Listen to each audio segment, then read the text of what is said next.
تو میں بڑے ادب کے ساتھ گزارش کر رہا ہوں، خطیب باوقار حضرت مولانا حافظ و قاری نسیم اختر مصباحی صاحب کی بلا دامت برکاتہم القدسیہ تشریف لے آئیں، اپنے بیان سے ہم سامعین کے قلب و فکر کو منور کریں۔ پھر انشاءاللہ حضرت کے بیان کے بعد بلبل باغ مدینہ محترم سفیان قادری جین پوری ہوں گے۔ یا رب تیرے کرم کا کرشمہ دکھائی دے۔ اگر آپ سبحان اللہ بولیں گے تو انشاءاللہ میں 4 شعر پڑھ لے جاؤں گا۔ ذرا سب لوگ بولے سبحان اللہ اور محبت سے بولے سبحان اللہ۔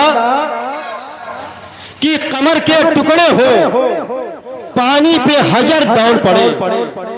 حجر کے معنی ہوتا ہے پتھر، جن کو معلوم ہے ان سے ہاتھ جوڑتا ہوں، اور جن کو نہیں معلوم ان کی سماعتوں تک یہ بات پہنچاتا ہوں کہ قمر کے ٹکڑے ہو پانی پہ حجر دوڑ پڑے، اشارہ کر دے محمد تو شجر دوڑ پڑے۔ شجر کے معنی درخت، کہ قمر کے ٹکڑے ہو پانی پہ حجر دوڑ پڑے، اشارہ کر دے محمد تو شجر دوڑ پڑے۔ اور سلام ہو سلام ہو سلام ہو تیری عظمت پہ رابعہ بصری، تیرے طواف کو اللہ کا گھر دوڑ پڑے۔ سلام ہو تیری عظمت پہ رابعہ بصری، تیرے طواف کو اللہ کا گھر دوڑ پڑے، گھر دوڑ پڑے۔ ادب کے ساتھ سارے لوگ مہمان خطیب حضرت مولانا حافظ و قاری نسیم اختر مصباحی مبارک پوری کا استقبال کر لیں۔ نعرہ تکبیر، ذرا اور بیداری کے ساتھ نعرہ تکبیر۔ جن کے ہاتھ سلامت ہیں، جو بزرگوار ہیں ان سے معذرت، جتنے نوجوان ہیں ہاتھوں کو بلند کریں۔ نعرہ تکبیر اور بیداری کے ساتھ نعرہ تکبیر، ذرا اور طاقت لگاویں۔ نعرہ تکبیر، نعرہ تکبیر، نعرہ رسالت، جشن عید میلاد النبی، سرکار کی آمد، مختار کی آمد، یاسی کی آمد، طہا کی آمد، مزمل کی آمد، مدثر کی آمد، جشن عید میلاد النبی، دیار حضور حافظ ملت، نعرہ تکبیر، نعرہ رسالت۔ 4 مصرے آپ کی سماعتوں تک، پھر خطیب باوقار کرسی خطابت پر کہ جو مشکلوں کو بھی مشکل میں ڈال دیتا ہے۔ بات سمجھ میں آئی تو انشاءاللہ بولیے گا کہ جو مشکلوں کو بھی مشکل میں ڈال دیتا ہے، جو ڈوبتا ہوا سورج نکال دیتا ہے، جو مشکلوں کو بھی مشکل میں ڈال دیتا ہے، جو ڈوبتا ہوا سورج نکال دیتا ہے۔ یہ میری ماں نے بتایا تھا مجھ کو بچپن میں، نبی کا ذکر مصیبت کو ٹال دیتا ہے۔ یہ میری ماں نے بتایا تھا مجھ کو بچپن میں، نبی کا ذکر مصیبت کو ٹال دیتا ہے۔ اب جو جہاں پہ ہیں وہیں بیٹھے رہیں، ادب کے ساتھ حضرت کے بیان محبت کو سماعت کرو۔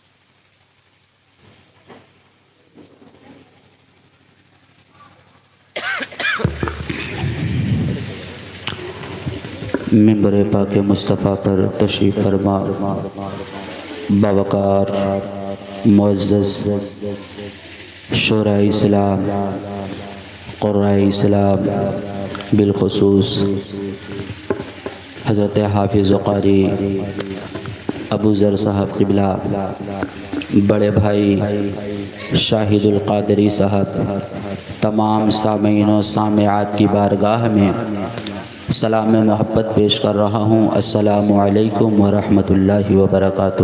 وعلیکم السلام ورحمۃ اللہ تعالی وبرکاتہ۔ الحمدللہ الحمدللہ الذی ابدع الافلاک والارضین والصلاة والسلام على من كان نبيا وآدم بين الماء والطين وعلى آله الطيبين وأصحابه المطهرين أما بعد فأعوذ بالله من الشيطان الرجيم بسم الله الرحمن الرحيم سبحان اللہ سبحان قد جاءكم من الله نور وكتاب مبين آمنت بالله صدق الله مولانا العظيم وبلغنا رسوله النبي الكريم ونحن على ذلك لمن الشاهدين والشاكرين والحمد لله رب العالمين ماشاء اللہ ماشاء اللہ ماشاء اللہ. اس اہتمام سے منزل کی سمت بڑھتے رہو، بہت اچھا. اس اہتمام سے منزل کی سمت بڑھتے رہو.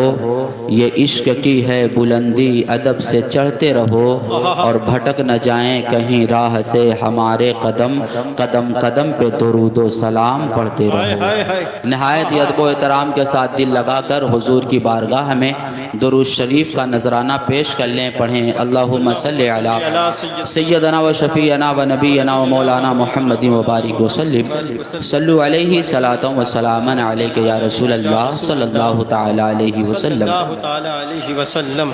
قابل مبارکباد ہیں پاری پٹی کے تمام جیال مسلمان، ماشاء اللہ. بالخصوص وہ جو مدرسہ قادریہ محمدیہ کے اراکین ہیں اور جنہوں نے اس بزم محبت کو اپنی دولتوں کو نچھاور کر کے منعقد کیا ہے. رب کائنات کی بارگاہ میں دعا ہے مولا ان کے رزق میں خوب خوب برکتیں عطا فرمائے.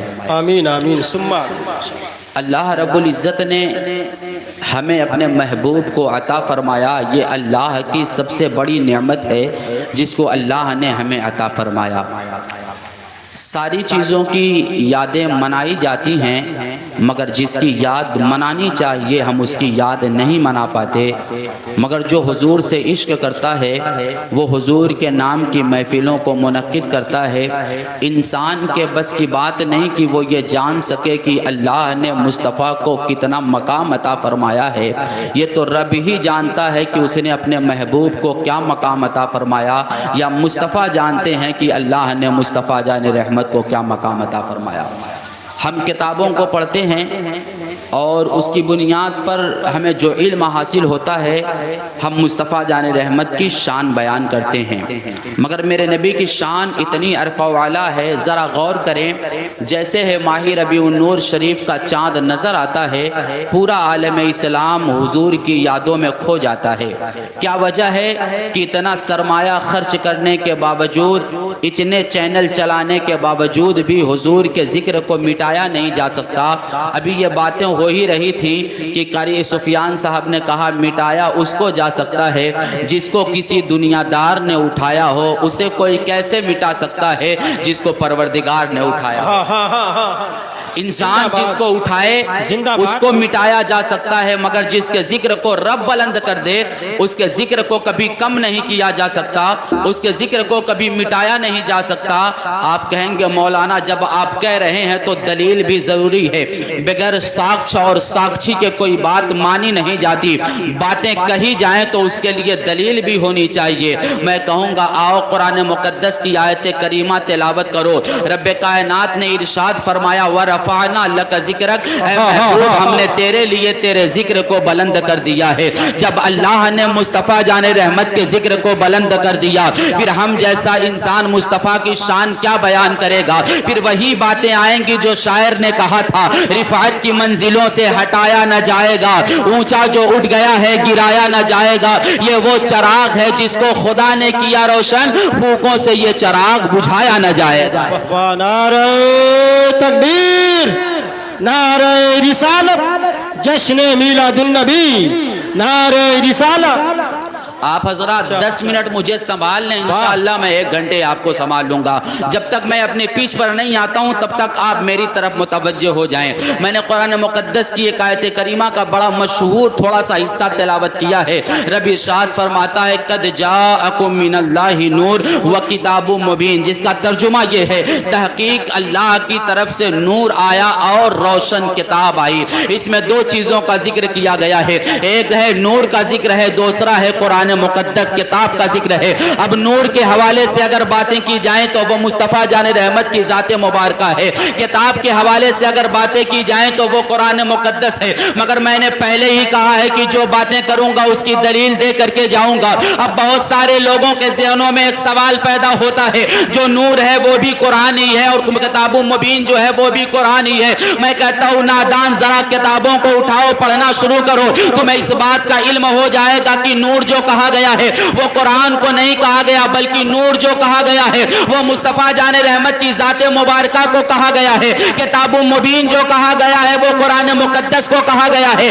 آپ کہیں گے مولانا دلیل دو، آؤ حضرت جابر بن عبداللہ کے پاس چلا جائے. ایک دن بارگاہ مصطفیٰ میں پہنچتے ہیں، پہنچ کر کے عرض کرتے ہیں یا رسول اللہ ذرا آپ ارشاد فرما دیں اللہ نے سب سے پہلے کس چیز کو پیدا فرمایا؟ کیا اللہ نے سب سے پہلے زمین کو پیدا فرمایا؟ کیا اللہ نے سب سے پہلے آسمان کو وجود بخشا؟ کیا اللہ نے سب سے پہلے چاند و سورج کو بنایا؟ مصطفیٰ جان رحمت کی بارگاہ میں حضرت جابر بن عبداللہ جب سوال کر رہے ہیں، میرے آقا نے ارشاد فرمایا اللہ اے جابر بن عبداللہ نہیں، اللہ نے سب سے پہلے تمہارے نبی کے نور کو پیدا فرمایا. اور یہ حدیث مبارکہ مصنف عبد الرزاق میں ہے، امام بخاری کے دادا استاد ہوتے ہیں، انہوں نے اپنی کتاب مصنف میں لکھا ہے. اور حدیث پاک کے الفاظ یوں ہیں، آقا نے ارشاد فرمایا تھا یا جابرو ان اللہ تعالی خلق قبل الاشیاء نور نبیک من نوری. اے جابر اللہ نے سب سے پہلے تیرے نبی کے نور کو اپنے نور سے پیدا فرمایا.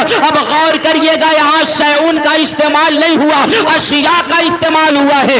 شیعون میں کچھ چیزیں آئیں گی مگر اشیاء ان کا جمع ہے. اب ساری چیزوں سے پہلے اللہ نے مصطفیٰ جان رحمت کے نور کو پیدا فرما دیا. آدم کی تخلیق نہیں ہوئی، مصطفیٰ کا نور موجود ہے. حضرت آدم علیہ السلام ابھی انسان بن کر کے جنت میں نہیں رہ رہے تھے، اللہ نے اس سے پہلے مصطفیٰ جان رحمت کے نور کو پیدا فرما دیا. آپ کہیں گے مولانا کیسی باتیں کر رہے ہو، ایسا ہوتا نہیں. آپ کتابوں کو اٹھائے پڑھنا شروع کریں، آپ کو اس بات کا علم ہوگا. اللہ رب العزت نے جب چاہا کہ میں زمین پر اپنا خلیفہ بنا کر کے بھیجوں تو اللہ رب العزت نے حضرت آدم کا پتلا تیار کروایا. اور جب حضرت آدم کا پتلا تیار ہو گیا تو روح کو حکم ہوا کہ آدم کے پتلے میں داخل ہو جاؤ. جب آدم کے پتلے میں روح داخل ہوئی، تاریکی کی وجہ سے وہ باہر آ گئی. رب کی بارگاہ میں عرض کرنے لگی پروردگار عالم اس کے اندر اتنی تاریکی ہے کہ مجھے گھٹن محسوس ہو رہی ہے، رب کائنات اجالے کا انتظام ہو جائے. آقا کریم صلی اللہ تعالی علیہ وسلم کے نور مبارک کو جب حضرت آدم کی پیشانی میں جلوہ گر کر دیا گیا، کتابوں میں ملتا ہے جیسے ہی نور محمدی کا حضرت آدم کی پیشانی میں جلوہ گر ہونا تھا، روح کو حکم ہوتا ہے اور وہ آدم کے جسم کے اندر چلی جاتی ہے، پتلے کے اندر چلی جاتی ہے. اور جب اب اندر گئی ہے تو باہر آنے کے لیے تیار نہیں ہے، یعنی روح کو قرار مل رہا ہے تو نور مصطفیٰ کی وجہ سے قرار مل رہا ہے. اور یہ دیکھیں اللہ کے نبی نے ارشاد فرمایا کہ ساری کائنات کو اللہ نے میرے نور سے پیدا فرمایا ہے. سرکار اعلی حضرت نے جب اس حدیث پاک کو دیکھا تو انہوں نے ایک بڑا پیارا شعر لکھا. لکھتے ہیں کہ وہ جو نہ تھے تو کچھ نہ تھا، وہ جو نہ ہو تو کچھ نہ ہو، جان ہے وہ جہان کی، جان ہے تو جہان ہے. اور دوسری جگہ لکھتے ہیں زمین و زماں تمہارے لیے، مکین و مکان تمہارے لیے، ہم آئے یہاں تمہارے لیے، اٹھے بھی وہاں تمہارے لیے. اور پھر آگے کہتے ہیں لوا کے تلے سنا میں کھلے رضا کی زباں تمہارے لیے. نعرہ تکبیر، نعرہ رسالت، محفل ذکر میلاد النبی، نعرہ رسالت. میرے کریم آقا صلی اللہ تعالیٰ علیہ وسلم کے نور مبارک کی برکت تھی، حضرت آدم علیہ السلام کے پتلے میں روح کو قرار مل گیا۔ اب آؤ مصطفیٰ جان رحمت کی دوسری حدیث پڑھوں۔ آقا نے ارشاد فرمایا انما بعثت طاہرا فی طاہری، آقا ارشاد فرماتے ہیں اللہ نے مجھے پاک صلبوں سے پاک رحموں میں منتقل کیا ہے، یعنی پاک آدمی کے صلب میں تھا پھر پاک عورت کے صلب میں آیا ہوں۔ اب بہت سارے لوگ آج کے اس دور میں یہ کہتے ہوئے نظر آ رہے ہیں کہ آقا کریم صلی اللہ تعالیٰ علیہ وسلم نے جب 40 سال کی عمر میں اعلان نبوت فرمایا تھا، اس سے پہلے مصطفیٰ جان رحمت کے والدین انتقال کر چکے تھے تو وہ کفر کی عالم میں انتقال کر کے گئے۔ میں نے کہا نادان تو نے حدیث مصطفیٰ پڑھی نہیں، جب مصطفیٰ نے فرما دیا انما بعثت طاہرا فی طاہری، اللہ نے مجھے پاک صلبوں سے پاک رحموں میں منتقل کیا۔ اور دلیل اور مضبوط کروں، قرآن مقدس کی آیت کریمہ ہے ان المشرکون نجس، اللہ قرآن میں ارشاد فرماتا ہے جو مشرک ہیں جو کافر ہیں وہ پاک نہیں ہوتے، وہ ناپاک ہوتے ہیں۔ اب دونوں کے اندر ٹکراؤ پیدا ہو گیا۔ اگر قرآن کی مانے تو قرآن کہہ رہا ہے کہ جو کافر ہے وہ کبھی پاک نہیں ہوتا، اور مصطفیٰ جان رحمت فرماتے ہیں کہ اللہ نے مجھے پاک صلبوں سے پاک رحموں میں منتقل کیا۔ تو معلوم کیا ہوا، اللہ کے نبی جس صلب سے جس سکم تک گئے وہ سارے کے سارے لوگ پاک تھے، چاہے حضرت آدم کے صلب میں آئے ہوں حضرت آدم پاک ہیں، حضرت حوا کے جو بطن میں آئے ہوں حضرت حوا پاک ہیں، حضرت شیش کے صلب میں آئے ہوں وہ پاک ہیں، ان کی بیوی کے شکم میں آئے ہوں وہ پاک ہیں۔ زمانہ چلتا رہا، نسلن بعد نسلن کرنن بعد کرنن، چلتے چلتے یہ نور محمدی حضرت عبد المطلب تک آیا، اور حضرت عبد المطلب کے بعد حضرت عبداللہ کے پیشانی میں جلوگر کر دیا گیا۔ یاد رکھیے گا یہی نور محمدی حضرت یوسف علیہ السلام کی پیشانی میں جب چمک رہا تھا تو مصر کی عورتوں نے اس نے یوسف کو دیکھ کر کے اپنی انگلیوں کو کاٹ لیا تھا، اور جب یہی نور محمدی حضرت عبداللہ کے پیشانی میں آ گیا تو وہ کیا کرامات دکھاتا ہوا نظر آ رہا ہے۔ حضرت عبداللہ جس گلی سے گزر جاتے دیکھنے والی دو شیزائیں یہ کہا کرتی، ان کے دل میں یہ خیال پیدا ہوتا کاش میرا نکاح عبداللہ سے ہو جاتا۔ اب آؤ ایک اور روایت آپ کو سناؤں، حضرت عبداللہ کا جب نکاح حضرت آمنہ سے ہو چکا تھا، اس کے بعد ایک مصر کی ملکہ آئی تھی مکہ المکرمہ میں، اس نے جب حضرت عبداللہ کی پیشانی میں نور محمدی کو دیکھا، وہ توریت اور انجیل کی بڑی بھاری عالمہ تھی، وہ جانتی تھی کہ مصطفیٰ جو آخری نبی بن کر کے آئیں گے وہ کیسے کیسے آئیں گے۔ جب اس نے محمد عربی کے والد محترم حضرت عبداللہ کی پیشانی میں نور محمدی کو چمکتا ہوا دیکھا تو حضرت عبداللہ کو روک لیا، اور روک کر کے کہنے لگی کیا تم مجھ سے شادی کرنا چاہتے ہو؟ میں تم سے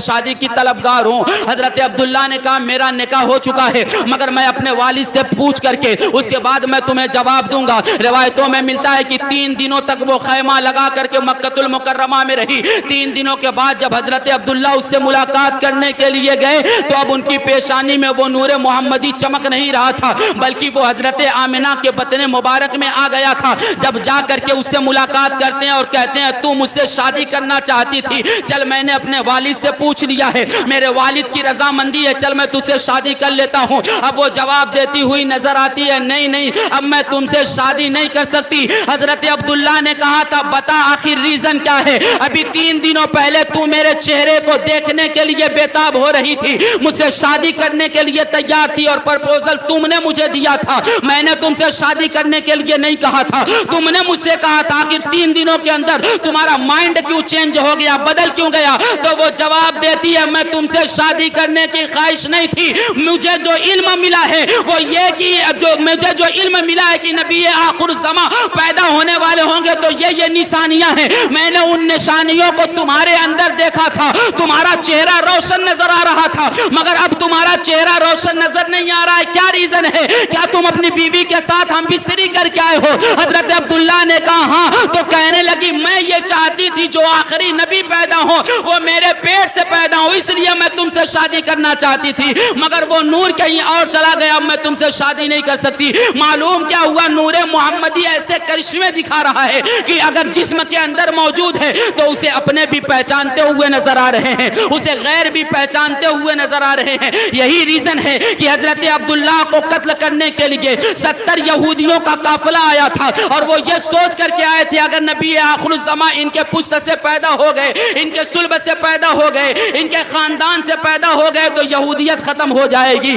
نصرانیت ختم ہو جائے گی، اس لیے انہیں قتل کر دیا جائے، نہ یہ ہوں گے نہ نبی آخر الزمان تشریف فرما ہوں گے۔ مگر اللہ کی مرضی یہ کہ جب 70 لوگوں نے ان کے اوپر حملہ کیا، اللہ نے فرشتوں کا نزول کر دیا اور فرشتوں نے ان 70 کو قتل کر دیا۔ اور اس سارے واقعات کو میرے نبی کریم صلی اللہ تعالی علیہ وسلم کے نانا وہب بن عبداللہ قلبی نے اپنی آنکھوں سے، حضرت وہب نے اپنی آنکھوں سے دیکھا تھا، پھر جا کر کے اپنی بیوی سے کہا تھا عبد المطلب کے گھر چلی جاؤ، عبد المطلب کے گھر چلی جاؤ، میں نے ایسا واقعہ دیکھا ہے کہ ہماری بیٹی آمنہ کے لیے اس سے بہتر رشتہ نہیں ملے گا۔ تو ان کی بیوی آ کر کے عبد المطلب سے کہتی ہیں جب دونوں کو دیکھا گیا تو اس روئے زمین پر حضرت عبداللہ سے بہتر کوئی نہیں تھا اور حضرت آمنہ سے بہتر کوئی نہیں تھا۔ گویا اللہ نے حضرت عبداللہ کو اور حضرت آمنہ کو اپنے محبوب کے والدین کی شکل میں چن لیا تھا۔ بہت اچھا حضرت، زندہ باد، سبحان اللہ سبحان اللہ۔ سارے نبی واہ واہ آتے رہے اور اپنے اپنے اعتبار سے لوگوں کو دین کے قریب کرتے رہے۔ واہ واہ۔ اور آپ غور کریں کسی نبی کے امتی میں شامل ہونے والوں کی تعداد 40 ہوئی، کسی نبی کے کلمہ پڑھنے والے 100 ہوئے، کسی نبی کے کلمہ پڑھنے والے 200-300 ہوئے، یعنی زیادہ لوگ کلمہ نہ پڑھ سکے۔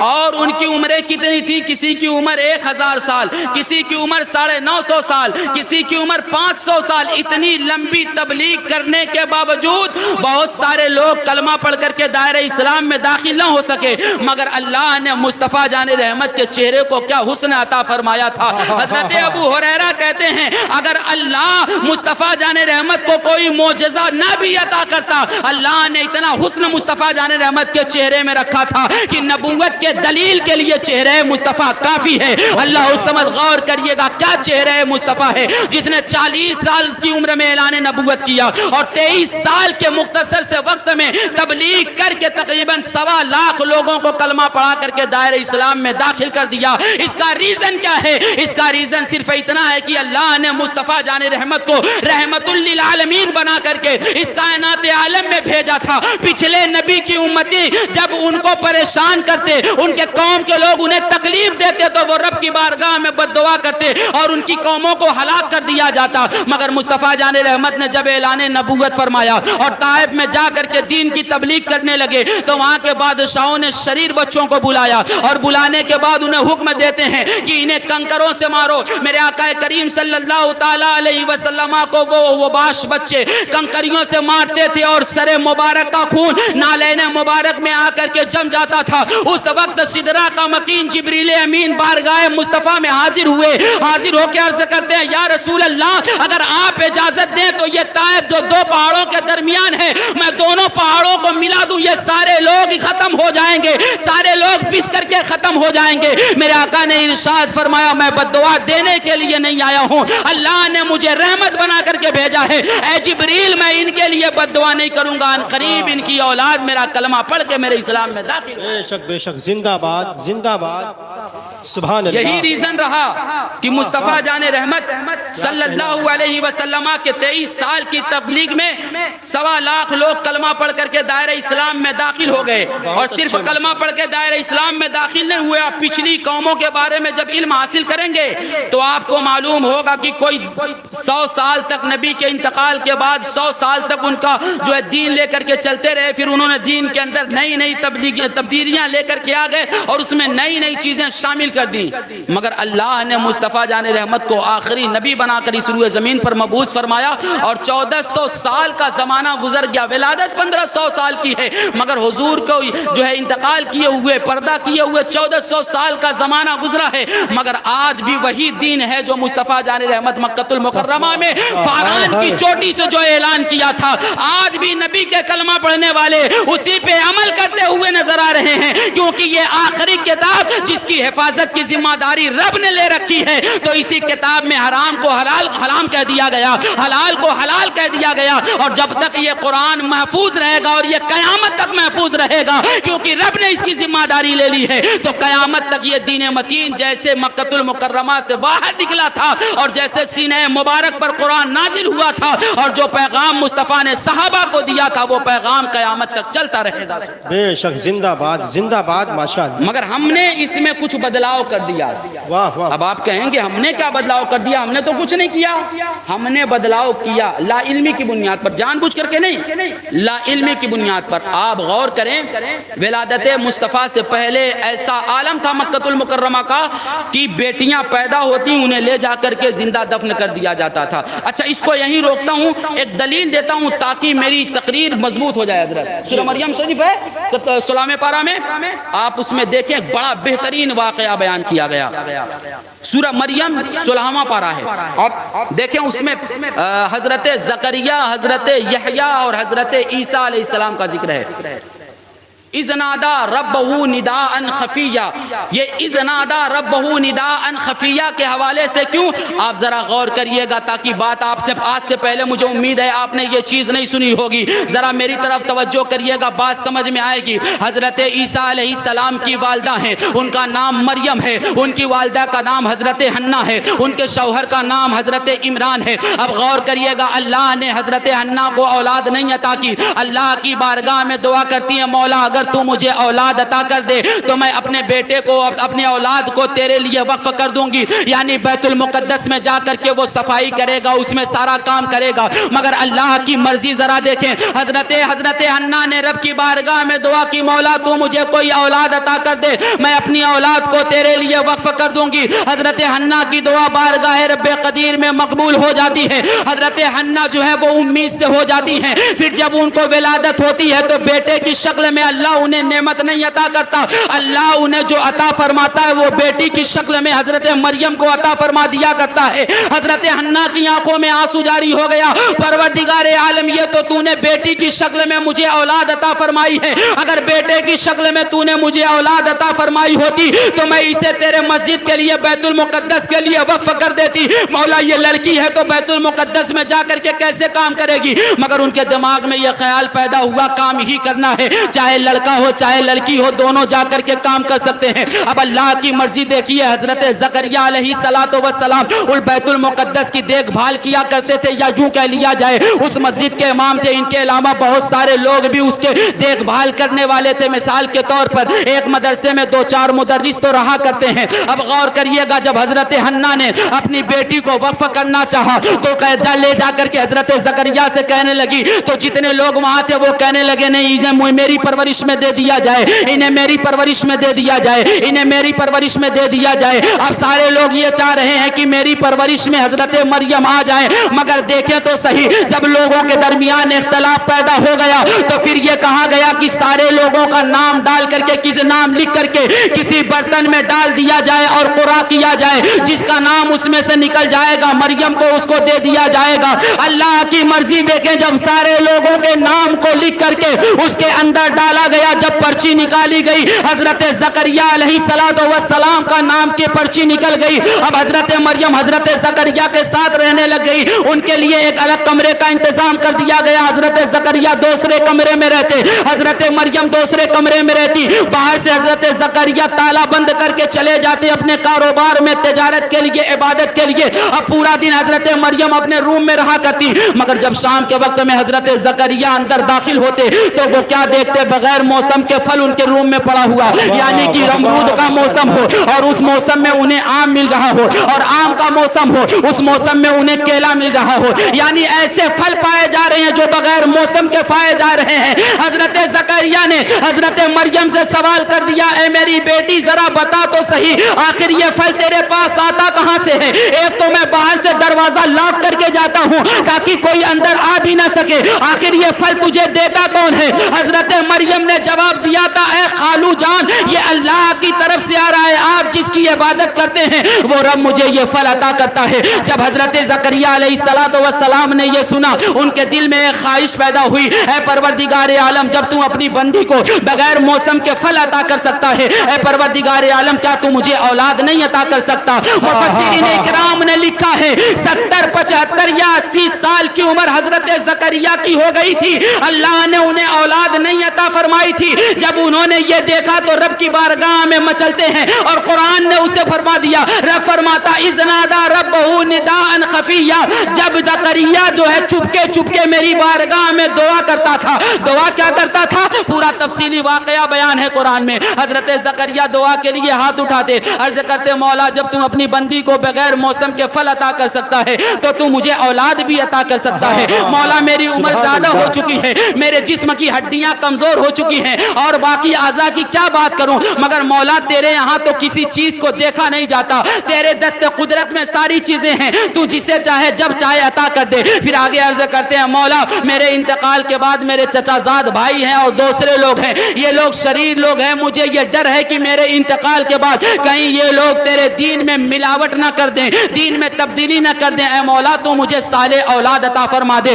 دعا کرتے جا رہے ہیں، دعا کرتے جا رہے ہیں، اللہ رب العزت نے ان کی دعا کو قبول فرما لیا، اور قرآن میں آیت نازل فرما دی، یا زکریا انا نبشرک بغلام اسمہ یحییٰ، اے زکریا ہم تمہیں بشارت دیتے ہیں کہ ان قریب تمہیں یحییٰ نام کا ایک بیٹا تمہیں ملے گا۔ یعنی 75 سال کی عمر میں اللہ نے حضرت زکریا کو حضرت یحییٰ کی شکل میں اولاد کی نعمت عطا فرمائی۔ اور آگے تلاوت کرتے جاؤ، کہتے ہیں پیدائش کی خوشی نہیں منانی چاہیے، قرآن مقدس کی یہ آیت کریمہ اٹھاؤ، اسی سورہ مریم میں رب نے فرمایا وسلام علیہ یوم ولد و یوم یموت و یوم یبعث حیا۔ حضرت یحییٰ کہتے ہیں کہ میرے پیدائش کے دن سلامتی ہو، میرے انتقال کے دن سلامتی ہو، اور جس دن دوبارہ قبر سے اٹھایا جاؤں اس دن سلامتی ہو۔ یعنی سلام ہے اس دن جس دن میں پیدا ہوا، سلام ہو اس دن جس دن میں انتقال کر کے جاؤں گا، سلام ہو اس دن جس دن مجھے دوبارہ قبر سے اٹھایا جائے گا۔ ایک تو بیٹے کی پیدائش کی مبارک بات قرآن نے حضرت زکریا کو دے دی، اور حضرت یحییٰ کہتے ہیں میری پیدائش کے دن فرشتوں کا سلام آ رہا ہے۔ ذرا بتاؤ جب حضرت یحییٰ جیسا نبی پیدا ہو تو فرشتوں کا سلام آئے، ذرا بتاؤ جب نبیوں کا امام آمنہ کے گھر میں تشریف فرما ہوا ہوگا تو پھر کتنے فرشتوں نے سلام پیش کیا ہوگا۔ اور روایتوں میں ملتا بھی ہے کہ انبیاء کرام ہر مہینے آ کر کے حضرت آمنہ کو بشارت و خوشخبری دیتے تھے، اے آمنہ خوش ہو جا کہ تیرے شکم میں وہ آ گیا ہے جس کے لیے رب نے ساری کائنات کو وجود بخشا ہے، اے آمنہ خوش ہو جا کہ تیرے شکم میں وہ آیا ہے جو محبوب رب ذوالجلال ہے، اے آمنہ خوش ہو جا کہ وہ آیا ہے جس پر نبوت ختم ہو جائے گی۔ ذرا غور کرو یاروں، جب حضرت یحییٰ نبی ہیں اور مقتدی ہیں میرے نبی کے، جب ان کے لیے سلامتی کی دعا کی جا رہی ہے تو ذرا بتاؤ میرے نبی کے لیے سلامتی کی دعا کیوں نہیں کی؟ نعرہ تکبیر، نعرہ رسالت، جشن عید میلاد النبی، سرکار کی آمد، نعرہ رسالت۔ اچھا ایک اور آیت ہے اسی سورہ مریم میں، ایک اور آیت ہے، وہ آیت ہے والسلام علیہ یوم ولد و یوم اموت و یوم ابعث حیا۔ صحیح پڑھ رہا ہوں میں؟ یہ قرآن کی آیت ہے، اس لیے میں حضرت سے پوچھ رہا ہوں تاکہ کہیں کہ ایک دلیل لے کر کے بیٹھا ہوں، قرآن اٹھا کر کے آپ گھر میں جا کر کے پڑھ سکتے ہیں۔ حضرت یحییٰ علیہ السلام کی پیدائش کا دن تو آیا سلام، پھر جب حضرت عیسیٰ علیہ السلام پیدا ہوئے اس دن بھی فرشتوں کا سلام حضرت عیسیٰ علیہ السلام کے اوپر آیا۔ بے شک زندہ باد، زندہ باد۔ آپ دیکھیں میرے نبی کی شان، ہم جیسا مولوی بیان کر پائے جس نے 2-4 کتابیں پڑھی ہو، وہ ام الکتاب جس کے بارے میں رب فرمائے ذالک الکتاب لا ریب فیہ، یہ وہ کتاب ہے جس میں شک کی کوئی گنجائش نہیں۔ اس میں جب اللہ نبیوں کو یاد کرتا ہے تو کہتا ہے یا زکریا، یا یحییٰ، یا ابراہیم، یا اسماعیل، یا موسیٰ، یعنی سارے نبیوں کا جب نام لے رہا ہے، سارے نبیوں سے باتیں کرنی ہے یا پیغام دینا ہے تو رب کہتا ہے اے ابراہیم، اے موسیٰ، اے زکریا، اے ہود، یعنی سارے لوگوں کا نام لے کر کے۔ مگر قربان جاؤ جب مصطفیٰ جان رحمت کی بات آئی تو اللہ نے کہیں یا محمد نہیں کہا۔ اللہ رب العزت نے جب مصطفیٰ جان رحمت سے باتیں کرنے کا ارادہ کیا تو رب فرماتا ہے یا ایھا المزمل، اے اپنے کاندھے پہ چادر رکھنے والے رسول، یا ایھا النبی، اے میرے نبی، یا ایھا المدثر۔ اللہ نے مصطفیٰ جان رحمت کو نام سے کہیں نہیں یاد کیا بلکہ القاب سے مصطفیٰ جان رحمت کو نوازا۔ اور میرے نبی کی شان تو اتنی بڑی بڑی ہے, ہم اور آپ اس کا تذکرہ نہیں کر سکتے. ہم سوچتے ہیں نبی ہماری طرح, نہ نبی ہماری طرح نہیں. میرے نبی کے چہرے کی جب بات آتی ہے تو قرآن میں رب فرماتا ہے وَالضُّحَىٰ وَاللَّيْلِ إِذَا سَجَىٰ. جب میرے نبی کی زلف معمبرہ کی بات آتی ہے تو قرآن کہتا ہے وَاللَّيْلِ إِذَا يَغْشَىٰ. جب میرے نبی کی زبان پاک کی بات آتی ہے تو قرآن کہتا ہے وَمَا يَنطِقُ عَنِ الْهَوَىٰ. جب میرے نبی کے ہاتھ کی بات آتی ہے تو قرآن کہتا ہے وَمَا رَمَيْتَ إِذْ رَمَيْتَ وَلَٰكِنَّ اللَّهَ رَمَىٰ. جب میرے نبی کی رفتار کی بات آتی ہے تو قرآن کہتا ہے سبحان الذی اسریٰ. جب میرے نبی کے سینہ مبارک کی بات آتی ہے تو قرآن کہتا ہے الم نشرح لک صدرک. جب میرے نبی کی آنکھوں کی بات آتی ہے تو قرآن کہتا ہے ما زاغ البشر وما طغیٰ. جب میرے نبی کے اخلاق کی باتیں آتی ہیں تو قرآن کہتا ہے وَإِنَّكَ لَعَلَىٰ خُلُقٍ عَظِيمٍ. یعنی اتنی آیت کریمہ اللہ نے مصطفیٰ کی شان میں عطا کر دی کہ اپنے جیسا کہنے والا اگر مصطفیٰ کو اپنے جیسا کہے تو پہلے قرآن کو اٹھا کر کے دیکھے. ہاتھ ہے تو رب فرماتا ہے اس نے جو کنکریاں ماری اس نے نہیں ماری ہیں بلکہ میں نے ماری ہیں. اور جب زبان کی بات آئی تو رب فرماتا ہے وَمَا يَنطِقُ عَنِ الْهَوَىٰ إِنْ هُوَ إِلَّا وَحْيٌ يُوحَىٰ. میرے مصطفیٰ کلام نہیں کرتے جب تک رب کی مرضی نہیں ہوتی. زبان مصطفیٰ سے جو بات نکلتی ہے وہ مرضی الہی ہوا کرتی ہے. میں کہتا ہوں یہ ساری چیزیں اپنی جگہ. تم نے ایک آیت کو پڑھا قُلْ إِنَّمَا أَنَا بَشَرٌ مِثْلُكُمْ, نبی ہماری طرح ہے, تو تم اپنی طرح کہنے لگے. میں کہتا ہوں اگر حقیقت مصطفیٰ کو جاننا ہے تو تمہیں پڑھنا پڑے گا قَدْ جَاءَكُم مِّنَ اللَّهِ نُورٌ وَكِتَابٌ مُّبِينٌ. جب اس کو پڑھ کر کے سمجھ لو گے سارے اختلافات ختم ہو جائیں گے. پھر آپ بھی یہی کہتے ہوئے نظر آئیں گے انہیں جانا انہیں مانا نہ رکھا غیر سے کام للہ الحمد. میں دنیا سے مسلمان گیا. زور سے استقبال کریں. نعرہ تکبیر, نعرہ رسالت. سرکار کی آمد, مختار کی آمد, یاسی کی آمد, طہا کی آمد, علامہ نسیم اختر مصباحی, مسلمانان پاری پٹی. نعرہ تکبیر, نعرہ رسالت. بہت اچھا حضرت. میری باتیں سمجھ میں آ رہی ہیں آپ کو؟ باتیں سمجھ میں آ رہی ہے نا؟ ذرا محبت سے بول دیں سبحان اللہ, اور زور سے بولیں سبحان اللہ, تاکہ کچھ اور چیزیں آپ کو سناؤں. اب آؤ, جو میں نے روکا تھا کہ میرے نبی کی ولادت سے پہلے بیٹیاں پیدا ہوتی ہیں اور انہیں زندہ دفن کر دیا جاتا. ماں و باپ کے دل میں بیٹیوں کے لیے محبت نام کی ذرہ بھر بھی جگہ نہ تھی. مگر میرے آقا کریم صلی اللہ تعالیٰ علیہ وسلم نے جب اعلان نبوت فرمایا تو میرے آقا ارشاد فرماتے ہیں من کان لہو ثلاث بنات فَأَدَّبَهُنَّ وَزَوَّجَهُنَّ كَانَتْ لَهُ الْجَنَّةُ. آقا نے ارشاد فرمایا جس کے پاس 3 بیٹیاں ہیں وہ تینوں بیٹیوں کی پرورش کرے اور جوانی کی دہلیز پہ جب وہ قدم رکھیں اس کی شادی کسی نیک مرد کے ساتھ کر دے. آقا ارشاد فرماتے ہیں اس لڑکی کا باپ اور میں جنت جیسے یہ 2 انگلیاں رہا کرتی ہیں. اب ذرا بتاؤ میرے نبی پاک سے یہ جملہ نکلنا تھا, جو باپ اپنی بیٹی کو دفن کرنے میں فخر محسوس کرتا تھا آج وہ اپنی بیٹی کو سینے سے لگاتا ہوا نظر آ رہا ہے. آج بیٹیاں عزت و وقار کے ساتھ گھروں میں جو زندگی گزار رہی ہیں یہ کسی اور کی آمد کا صدقہ نہیں, یہ مصطفیٰ جان رحمت کی ولادت کا صدقہ ہے. اگر مصطفیٰ جان رحمت پیدا نہ ہوتے, ان کی بعثت نہ ہوتی تو آج بھی بیٹیوں کو زندہ دفن کرنے میں بندہ فخر محسوس کرتا. مگر میرے آقا نے لوگوں کو اندر اور باہر سے چینج کر دیا. جہاں خاندانوں میں دشمنیاں چلا کرتی تھی, ایک بھائی دوسرے بھائی سے بولنے کے لیے تیار نہ تھا, ایک خاندان دوسرے خاندان سے 100 سال تک دشمنی کرتا تھا اور باتیں کرنے کے لیے تیار نہ تھا. مگر میرے آقا کریم صلی اللہ تعالی علیہ وسلم کے زبان پاک سے جب جملہ نکلا کلمہ پڑھنے والا کلمہ پڑھنے والے کا بھائی ہے, اور قرآن مقدس میں بھی اس حوالے سے آیت کریمہ موجود ہے. اب غور کریے گا, میرے نبی نے جب یہ ارشاد فرما دیا تو صحابہ نے صرف اپنے کانوں سے سن کر کے اپنے اندر اسے نہیں رکھ دیا بلکہ اس کو عملی جامہ پہنا کر کے صحابہ اکرام نے لوگوں کے سامنے پیش کر دیا. آپ کہیں گے مولانا کب, آؤ لے کر کے چلتا ہوں. جب مکہ سے ہجرت کرنے والے مدینہ المنورہ پہنچے ہیں, یہاں کے ہجرت کرنے والے مکہ اپنا گھر چھوڑ چھوڑ کر کے مدینہ چلے گئے, کاروبار چھوڑ کر کے مدینہ چلے گئے, گھر بار چھوڑ کر کے مدینہ چلے گئے. اور جب مدینے میں پہنچے ہیں میرے آقا ارشاد فرماتے ہیں, اے مدینہ کے رہنے والے انصار, یہ جو مکہ سے آئے ہیں وہ میری محبت میں آئے ہیں, تم اور یہ دونوں بھائی ہو. اتنا کہنا تھا, مدینہ کا ایک بندہ کھڑا ہوتا, مکے والے کی کلائی کو پکڑتا, اپنے گھر لے کر کے چلا جاتا. دوسرا کھڑا ہوتا, کلائی پکڑتا, اپنے گھر لے کر کے چلا جاتا. تیسرا کھڑا ہوتا, ایک کی کلائی پکڑتا, گھر لے کر کے چلا جاتا. یعنی مکہ سے جتنے لوگ آئے تھے ہر ایک کو مدینے والے نے پکڑا اور اپنے اپنے گھر لے کر کے چلے گئے. اور صرف کھانا کھلانے تک بات محدود نہیں رہی, صحابہ کرام نے جب پکڑا اور لے کر کے اپنے گھر گئے تو جن کے پاس 2 باغ تھی, آنے والے مہاجر بھائی کو ایک باغ جو ہے وہ مدینہ والے نے عطا کر دیا. جس کے پاس 2 مکان تھے, ایک مکان آنے والے مہاجر بھائی کو دے دیا. اب ذرا بتاؤ, پوری دنیا میں کوئی ایسی مثال آپ کو نظر آتی ہے؟ کہیں نظر نہیں آتی. آج تو ایک باپ کی صلب سے پیدا ہوئے,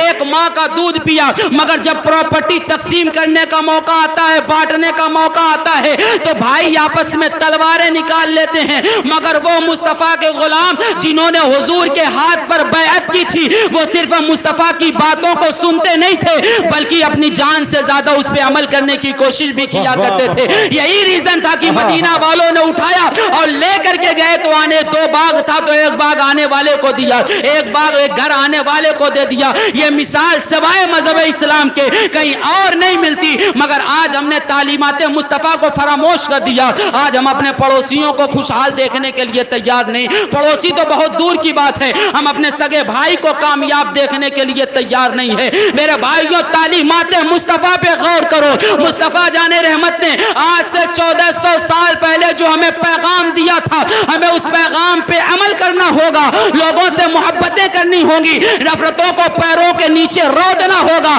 تب کہیں جا کر کے ہم سچے مسلمان بن پائیں گے. میرے آقا نے ارشاد فرمایا تھا, من سلم المسلمون من لسان و یدی. آقا ارشاد فرماتے ہیں, تم میں مومن وہی ہے جس کے ہاتھ سے کسی کو تکلیف نہ ہونے پائے, جس کی زبان سے کسی کو تکلیف نہ ہونے پائے. مگر آج ہمارا 10-15 سال کا لڑکا, 20 سال کا لڑکا باپ کو گالیاں دے دیتا ہے, پڑوسیوں کو گالیاں دے دیتا ہے. تھوڑی سی جم جا کر کے طاقت بنا لے, اور اگر اس کی باڈی بن جاتی ہے تو وہ لوگوں سے لڑتا ہوا چل رہا ہے. میں جم کر رہا ہوں, مجھ سے لڑو گے تمہیں یہیں زمین میں اٹھا کر کے پٹک دوں گا. میرے نبی نے ارشاد فرمایا, لا یہ محمدیوں کا کام نہیں, یہ نبی کے کلمہ پڑھنے والوں کا کام نہیں. یہ کام کسی اور کا تو ہو سکتا ہے, مگر جو مصطفیٰ کا کلمہ پڑھ لیں ان کا کام یہ نہیں ہو سکتا. زندہ باد, زندہ باد, ماشاءاللہ. آپ ذرا غور کریں, حضرت عمر فاروق اعظم جن کی شان یہ ہے, میرے نبی نے فرمایا وہ جس راستے سے گزر جاتے ہیں اس راستے سے شیطان بھی نہیں گزرتا. کیا شان ہے حضرت عمر کی. اور جو عمرہ کرنے حضرت گئے ہوں گے, میں ان کو بتا دوں, آپ جب طواف کعبہ مکمل کرتے ہیں تو جا کر کے مقام ابراہیم میں 2 رکعت نماز ادا کرتے ہیں. 2 رکعت مقام ابراہیم میں نماز ادا کرنا ہوتا ہے. اب ذرا غور کریے گا, حضرت عمر فاروق اعظم نے رب کے محبوب کی بارگاہ میں عرض کی تھی, مولا یا رسول اللہ, میں یہ چاہتا ہوں, میری یہ خواہش ہے کہ جب یہ طواف کعبہ مکمل ہو جائے نا, تو اس کعبے کو جس نے بنایا ہے اس کا نام ابراہیم ہے, اور جس پتھر پر کھڑے ہو کر کے بنایا تھا وہ یہاں موجود ہے. یا رسول اللہ, میری خواہش یہ ہے کہ طواف کعبہ مکمل کرنے کے بعد یہاں آ کر کے 2 رکعت نماز ادا کریں. یہ حضور کی بارگاہ میں انہوں نے عریضہ پیش کیا, اپنی خواہش ظاہر کی. حضرت عمر کے منشا کے مطابق قرآن میں آیت کریمہ نازل ہو گئی.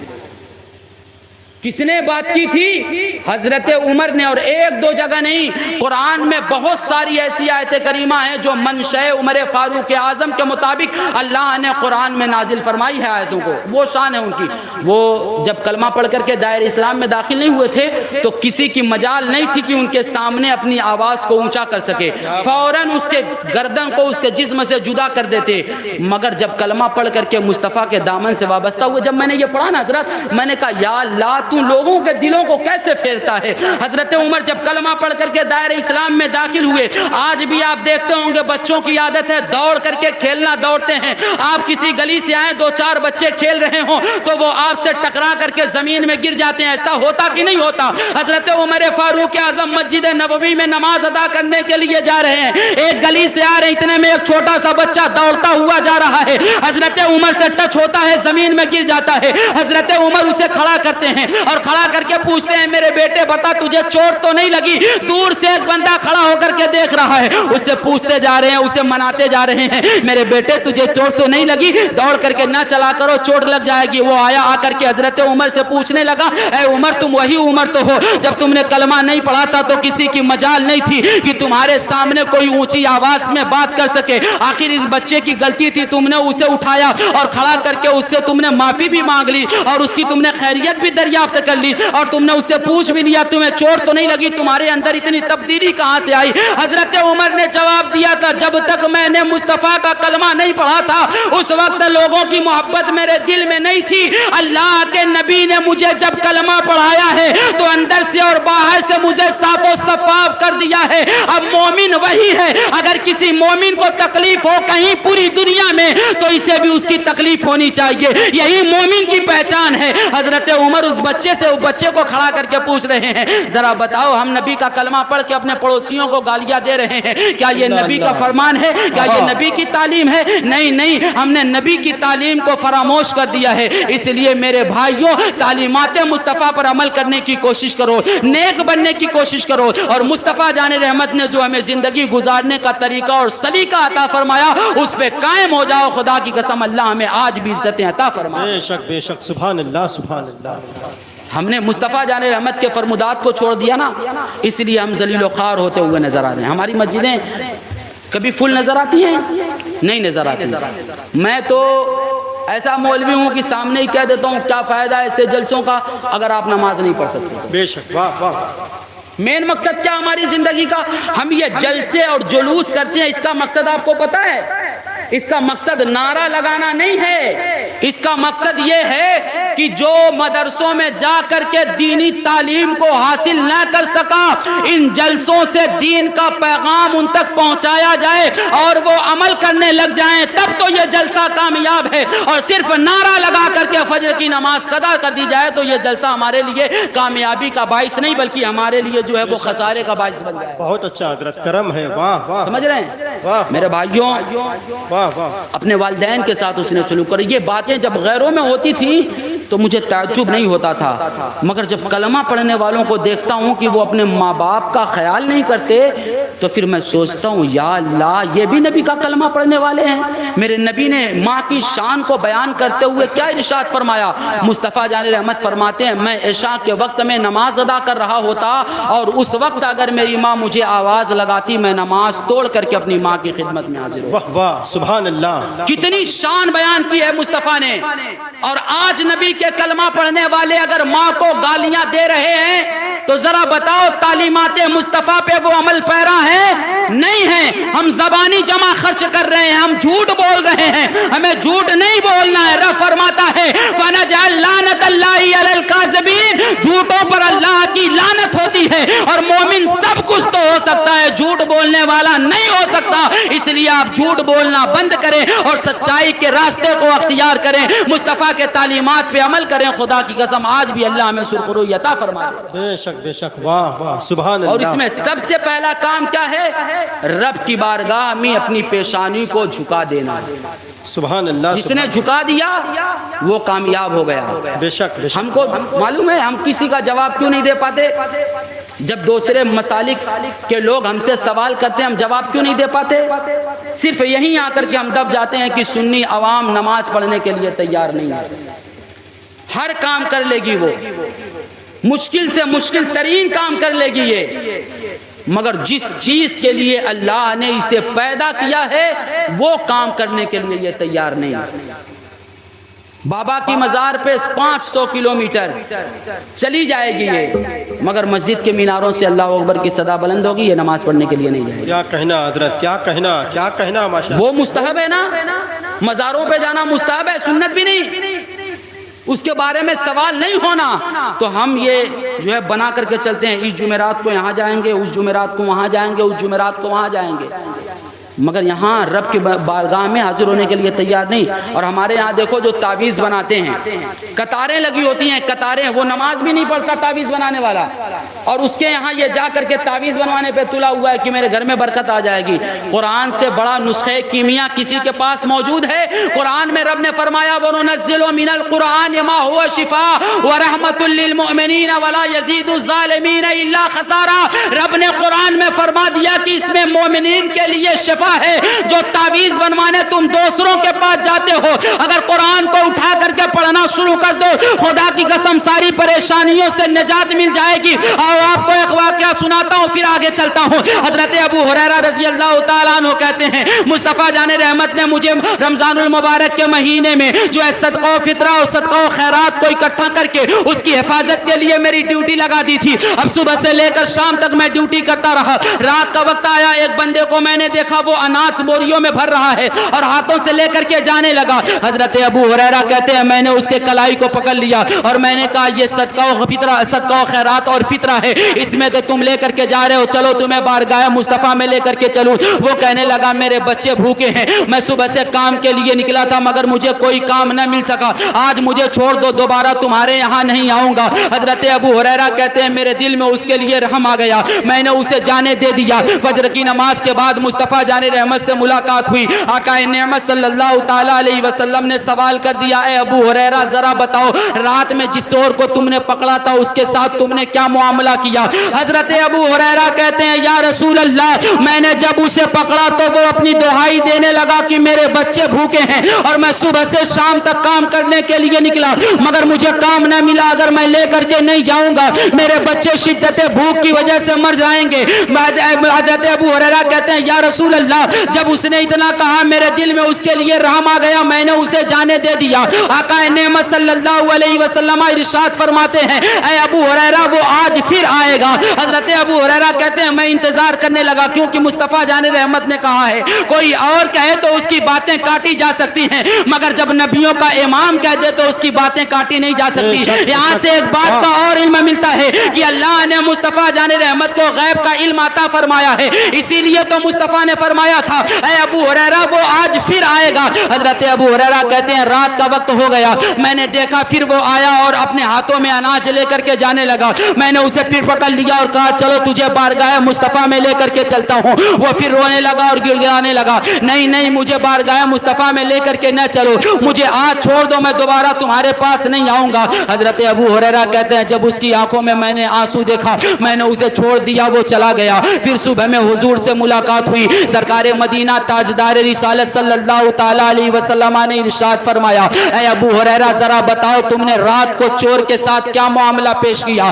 حضرت ابو ہریرہ کہتے ہیں یا رسول اللہ آج بھی وہی معاملہ ہوا، جب وہ اناج لے کر کے جانے لگا میں نے اسے پکڑ لیا اور پکڑ کر کے جب میں آپ کی بارگاہ میں لے کر کے آنے کے لیے اسے ضد کرنے لگا تو وہ کہنے لگا کہ آج چھوڑ دو، دوبارہ کبھی تمہارے یہاں نہیں آؤں گا۔ میرے آقا نے ارشاد فرمایا اے ابو ہریرہ وہ آج پھر آئے گا، یعنی تیسرے دن جب وہ آیا حضرت ابو ہریرہ نے اسے پکڑ لیا، کہا آج تجھے نہیں جانے دوں گا، آج چل تجھے ضرور مصطفیٰ جان رحمت کی بارگاہ میں لے کر کے چلوں گا۔ وہ رونے لگا اور کہنے لگا اگر تم مجھے چھوڑ دو تو میں تمہیں ایسا نسخہ بتاؤں گا اگر تم اس کو پڑھ لو گے تو تمہارے سامان میں کبھی چوری نہیں ہو سکتی، تمہارا سامان کبھی برباد نہیں ہو سکتا۔ حضرت ابو ہریرہ کہتے ہیں ذرا بتاؤ وہ کیا چیز ہے؟ تو اس نے کہا جو آیت الکرسی پڑھ لے گا اور پڑھ کر کے اپنے گھروں میں دم کر دے گا چور اس کے گھر میں کبھی داخل نہیں ہو سکتا، جس مال پر وہ آیت الکرسی پڑھ کر کے دم کر دے وہ مال میں کبھی خسارہ نہیں ہو سکتا، چور اسے چوری نہیں کر سکتا۔ صبح کا وقت آیا، سرکار مدینہ سے حضرت ابو ہریرہ کی ملاقات ہوئی، آقا نعمت صلی اللہ تعالیٰ علیہ وسلم نے پھر دریافت فرمایا، آقا ارشاد فرماتے ابو ہریرہ ذرا بتاؤ رات میں تم نے چور کے ساتھ کیا معاملہ کیا؟ حضرت ابو ہریرہ جواب دیتے ہیں یا رسول اللہ وہ آج پھر آیا تھا مگر آج اس نے ایک عجیب بات بتا دی۔ مصطفیٰ جان رحمت کہتے ہیں ذرا بتاؤ کیا بات کہی؟ حضرت ابو ہریرہ کہتے ہیں یا رسول اللہ میں نے جب اسے پکڑا اور پکڑ کر کے آپ کی بارگاہ میں لے کر کے آنے لگا تو اس نے کہا جو آیت الکرسی پڑھ لے گا اور پوری آیت الکرسی پڑھنے کے بعد گھر کے دروازے کو بند کرے تو چور اس گھر میں داخل نہیں ہو سکتا، جس مال پر آیت الکرسی پڑھ کے دم کر دیا جائے وہ مال میں کبھی چوری نہیں ہو سکتی، نقصان نہیں ہو سکتا۔ مصطفیٰ جان رحمتی ارشاد فرماتے ہیں اے ابو ہریرہ تمہیں پتا ہے جو 3 روز آیا تھا وہ کون ہے؟ حضرت ابو ہریرہ کہتے ہیں یا رسول اللہ اللہ بہتر جانتا ہے، اللہ کا رسول بہتر جانتا ہے، یا رسول اللہ میں نہیں جانتا۔ میرے آقا نے ارشاد فرمایا اے ابو ہریرہ وہ ابلیس تھا، ابلیس جو انسانی شکل میں تمہارے پاس آیا تھا وہ دنیا کا سب سے جھوٹا ہے، مگر وہ جاتے جاتے سب سے سچی بات کہہ کر کے گیا ہے۔ یقیناً جو آیت الکرسی پڑھ کر کے اپنے گھروں کے دروازے کو بند کرتے وقت پھونک مار دے اس گھر میں چور داخل نہیں ہو سکتا، جس مال پر دم کر دیا جائے وہ مال چوری نہیں ہو سکتا۔ اور یہ جو روایت میں نے بیان کی ہے یہ بخاری شریف کی حدیث مبارکہ ہے، مگر آج ہم جب سوتے ہیں تو اپنی موبائل کی اسکرینوں پر نگاہ لگا کر کے سوتے ہیں۔ آج بھی اگر آیت الکرسی پڑھ کر کے بندہ سوئے اللہ کا فضل ہوگا، فجر کے وقت نماز بھی کھل جائے گی اور رزق میں اللہ اضافہ فرما دیا۔ بے شک سبحان اللہ زندہ باد۔ مگر ہم نے ان سب چیزوں کو بالائے طاق رکھ دیا۔ اب ہم کو نیکیوں سے رغبت ہی نہیں، نیکیوں سے ہمیں محبت ہی نہیں، ہم یہ سمجھتے ہیں ہم جو کر رہے ہیں وہ بہتر کر رہے ہیں، ہم سے بہتر کوئی دوسرا نہیں کر رہا۔ کیا کہنا حضرت، کیا کہنا؟ آپ حضرات نبی کا کلمہ پڑھتے ہیں تو نبی کے فرمان پہ عمل کرنے کی بھی کوشش کریں۔ ان جلسوں کا مقصد یہی ہوتا ہے کہ جو مصطفیٰ نے ہمیں زندگی جینے کا طریقہ عطا فرمایا ہے ہم اس پہ کاربند ہو جائیں، تو پھر اللہ ارشاد فرماتا ہے وَلَا تَهِنُوا وَلَا تَحْزَنُوا وَأَنْتُمُ الْأَعْلَوْنَ إِن كُنتُم مُؤْمِنِينَ، تم ہی بلند و برتر ہو، شرط صرف اتنی ہے کہ مسلمان ہو جاؤ، مومن ہو جاؤ۔ سمجھ رہے ہیں؟ اس لیے میرے بھائیوں نماز کی پابندی کریں، نبی کی آمد کے حوالے سے اپنی محبت کا اظہار کرنے کے لیے آپ جلسے یقیناً کریں، جلوس یقیناً نکالیں، اس سے معلوم ہوگا کہ ہاں یہ نبی کے کلمہ پڑھنے والے لوگ ہیں۔ اچھا حضرت ایک بات اور میرے ذہن میں آ گئی، ابھی 20 دن گزرا ہوگا نا، کیا کہہ رہے ہیں 15 اگست گزرے، 20-25 دن، 1 مہینہ نہیں ہوا ابھی۔ اب ذرا غور کریے، جو بندے یہ کہتے ہیں کہ اپنے گھروں پہ جھنڈے نہ لگاؤ، اپنے گھروں پہ یہ نہ کرو وہ نہ کرو، وہ بیچارے خود اپنے مدرسوں میں اپنے کالجوں میں جھنڈا لگاتے ہوئے نظر آ رہے ہیں۔ ہم نبی کے نام کا جھنڈا لگائیں تو تکلیف ہو جائے، اور وہ اپنے دیش کے نام کا، اچھا دیش سے محبت ہے آپ نے لگا دیا، چلو بات سمجھ میں آ گئی۔ ہم نبی کے نام پر جب سلام پڑھیں تو کہتے ہیں یہ غلط بات ہے، کسی کی تعظیم میں نہیں کھڑنا ہونا یہ غلط بات ہے، مگر جب جنگل من ادھینایک جیا ہے پڑھا جاتا ہے، کسی بھی مکاتب فکر کا ہو، کتنا ہی بڑا مولوی کیوں نہ ہو، وہ ہاتھ باندھے کھڑا ہو جاتا ہے اور اس سے پوچھو یار تم تو نبی کے نام پر سلام پڑھنے کو غلط کہتے ہو نبی کے نام پر کھڑا ہونا صحیح نہیں ہے، تو یہاں تو کوئی نام بھی نہیں ہے، جنگل من کہہ کر کے کھڑے ہو رہے ہو۔ تو وہ جواب دیتا ہے یار کیا بتائیں، ہندوستان کا قانون یہی ہے کہ جب جنگل من ہو تو کھڑا ہو جایا جائے ورنہ نوکری چلی جائے گی۔ میں نے کہا جنگل من پر اگر کھڑے نہیں ہوگے تو تمہاری نوکری چلی جائے گی، اور صلاۃ و سلام میں اگر کھڑی نہیں ہوگے تو تمہارے ہاتھ سے جنت چلی جائے گی، ہے کہ نہیں؟ آپ دیکھیں آج یہ ستمبر چل رہا ہے نا، ستمبر، سعودیہ سے آنے کے بعد لوگ بہت بڑے بڑے محدث ہو جاتے ہیں، کتابیں لے کے آتے ہیں، بھیا وہاں یہ نہیں ہوتا، ایسا ہوتا کہ نہیں ہوتا؟ ہوتا ہے نا۔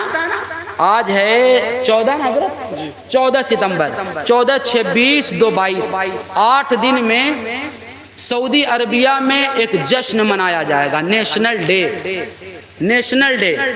اب اس جشن میں ہوتا کیا ہے، وہ اپنی خوشیاں مناتے ہیں کہ ہم اس دن جو ہے وہ آزاد ہوئے تھے، اور وہ جھنڈے لے کر کے جس پہ لا الہ الا اللہ لکھا ہوا ہے وہ لڑکیاں لے کر کے، عورتیں لے کر کے ڈانس کرتی ہیں، اس پہ کوئی فتویٰ نہیں لگاتا۔ ہم نبی کی محبت میں اگر جلوس نکال دیتے ہیں تو اس پہ فتویٰ لگ جاتا ہے۔ اللہ سوچیں یار، مگر وہاں کوئی نہیں بولے گا، کوئی کچھ نہیں کہہ سکتا، کیوں کہہ دے گا تو ریال کا معاملہ ہے، خراب ہو جائے گا معاملہ۔ میں جو باتیں کرتا ہوں دلیل سے کرتا ہوں، آپ یہ مت سمجھیے گا میں جو باتیں کرتا ہوں میں اپنی ذمہ داری پر باتیں کرتا ہوں، ایسا نہیں کہ میں بول کے چلا جاؤں تو کہ وہ مولوی آیا تھا، ایسا نہ، جتنی باتیں بولوں گا ساری دلیل کے ساتھ۔ اور آپ کو یقین نہیں کہ 1 ہفتہ 10 دن بعد آپ سوشل میڈیا پہ دیکھیں گے جب وہاں جشن منایا جائے گا، لائٹیں بھی لگائی جائیں گی، جھنڈے بھی لگائے جائیں گے، کیک بھی کاٹا جائے گا، سارا کام ہوگا، مگر وہاں کوئی بدعت نہیں ہوگی۔ وہاں وہ حضور کے زمانے میں ہوتا ہے نہیں بدعت، مگر ہم نے حضور کے نام سے اگر کچھ کر دیا تو وہ بدعت ہو جائے گا۔ تو حضور سے عشق کرتے ہیں تو حضور کے نام کی محفلیں منعقد کریں، اور یقیناً کرنی چاہیے۔ کیوں؟ کہ میں نے ایک شعر کہا تھا، ایک شعر نہیں بلکہ پورا کلام کہا تھا، اس کے چند مصرے آپ کے گوش گزار کر دوں تاکہ بات سمجھ میں آ جائے.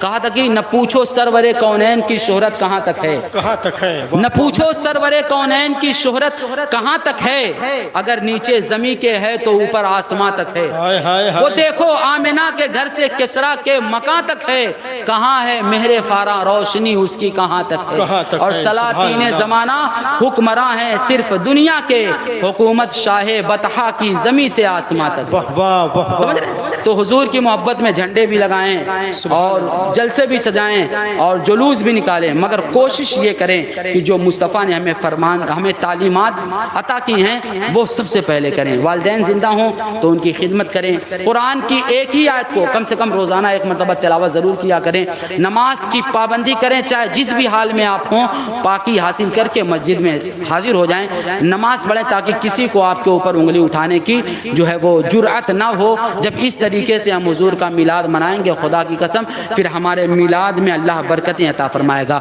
میں نے 1 گھنٹے کی تقریر کر دی، اللہ کریم جل وعلا ہم سب کو اس پہ عمل کرنے کی توفیق رفیق عطا فرمائے. ابھی بھائی سفیان کو پڑھنا بھی ہے اور بہت اچھا پڑھتے ہیں اور غالباً ایک اور تقریر ہونی ہے اور ثاقب بھائی کو بھی پڑھنا ہے. میں آ گیا اور میں نے اتنی چیزیں آپ کے گوش گزار کر دی. یقیناً یہ باتیں ہمارے لیے بڑی قابل فخر ہیں کہ ہم حضور کا ذکر کرنے کے لیے اکٹھا ہوں گے، ہے نا. ورنہ ہم گھر میں ہوتے تو کوئی موبائل دیکھ رہا ہوتا، کوئی ٹی وی دیکھ رہا ہوتا، کوئی غیبت کر رہا ہوتا، کچھ کر رہے ہوتے. مگر یہ اللہ کا فضل ہے کہ اس نے اپنے حبیب کے صدقے میں ہمیں ذکر خیر کرنے کے لیے اکٹھا فرما دیا.